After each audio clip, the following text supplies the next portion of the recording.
Բարի լույս սիրելիներս, Քրիստոս հարյավ իմերելոց։ Տեր Հայր, եթե Սուրբ Հոգին է մարդկանց առաջնորդում դեպի ապաշխարություն, ապա ինչու բոլոր մարդիկ չեն ապաշխարում։ Սիրելիներս, նախ պետք է իմանանք, որ Աստված մարդուն ազատ կամքով է ստեղծել։ Եվ Աստված ուզում է, որ բոլոր մարդիկ գան դեպի իրեն փրկվեն,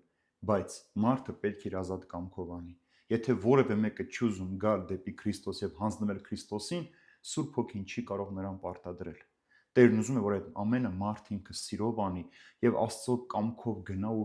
մոտենա Տիրոջը, որպեսզի ապաշխարության ճանապարհ ունենա։ Քրիստոս չի կարող որևէ մեկի սրտի դուռը ջարդել ու ներս մտնել եւ բռնությամբ նստել նրա սրտի գահին։ Դրա համար է Տերն ասում. ես ահա կանգնած եմ դրան առջև, թակում եմ, ով որ լսի իմ ձայնը, բացի, ես ներս կմտնեմ։ Ուրեմն հրավիրողը դու ինքդ ես, որ Քրիստոս գա քո կյանքի մեջ եւ դու ապաշխարության կյանք ունենաս։ Քրիստոսի խաչի տակ շատերի համար տեղ կա, բայց բոլորը չէ, որ ուզում են Քրիստոսին մոտենալ կամ մոտենալ այդ պտուղը ճաշակել։ Որևէ մեկը չի կարող ասել Քրիստոս մեկին ընտրում է, մյուսին մերժում է, Սուրբ Հոգին մեկին պահպանում է, մյուսին ոչ։ Սուրբ Հոգին եւ Հիսուս եւ Հայր Աստված Սուրբ Երրորդությունը բոլոր մարդկանց համար հավասարապես են գործում եւ հավասարապես ուզում են, որ բոլորը փրկվեն։ Բայց մարդը ինքը պիտի ցանկանա։ Եթե որևէ մեկը չի ցանկանում, Տերը չի կարող նրա վրա բռնանալ եւ ստիպել, որ այս մարդը ապաշխարության կյանք ունենալ։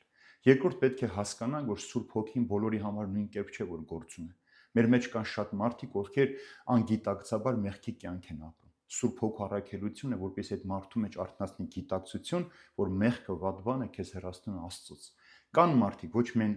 անգիտակցաբար մեղքի կյանքն ապրում են, այլև մեղքը սիրում են, մեղքի կյանք են ապրում եւ հաճույք են ստանում այդ կյանքից։ Եվ Սուրբ Հոգու առաքելությունը այստեղ այն է, որ այդ մարդու միջից նախ արմատախիլ հանի մեղքի հանդեպ սերը, հետո նրա գիտակցության մեջ արթնացնի, որ կարողանա մարդուն մոտեցնել Քրիստոսին։ Մարդ, ով մեղքը սիրում է, նա չի կարող գիտակցության գալ, հասկանալ, որ սա մեղք է, սա Աստծուց հեռացում է եւ ինքը ապաշխարության ճանապարհը բռնի։ Ուրեմն Սուրբ Հոգուն ամեն ինչ պիտի անի, որպեսզի նրա սիրտը պարարտացնի, փափկացնի, սիրո սերմերը ցանի, հավիտենական կյանքի մասին խորհել տա, որպեսզի այդ մարդու մեջ գիտակցություն արդանալով ապաշխարության ճանապարհը փնտրել։ Եվ վերջապես, եթե որևէ մեկը աշխարհի կյանք է սիրում եւ ինքը չի ցանկանում Քրիստոսին մոտենալ, Սուրբ Հոգին չի կարող ոչինչ անել այդ մարդու համար։ Մարդը ինքը պիտի ցանկանա։ Դա նույնն է, երբ որ մարդը հիվանդ է, բժիշկը նրան դեղ է նշանակում, ինքը չի ուզում խմել։ Եթե դու չես ուզում այդ դեղը խմել, որպեսզի ապակինվես, ոտքի կանգնես, ինչքան էլ բժիշկը քեզ համոզի, խնդրի, օրինակը ցույց տա,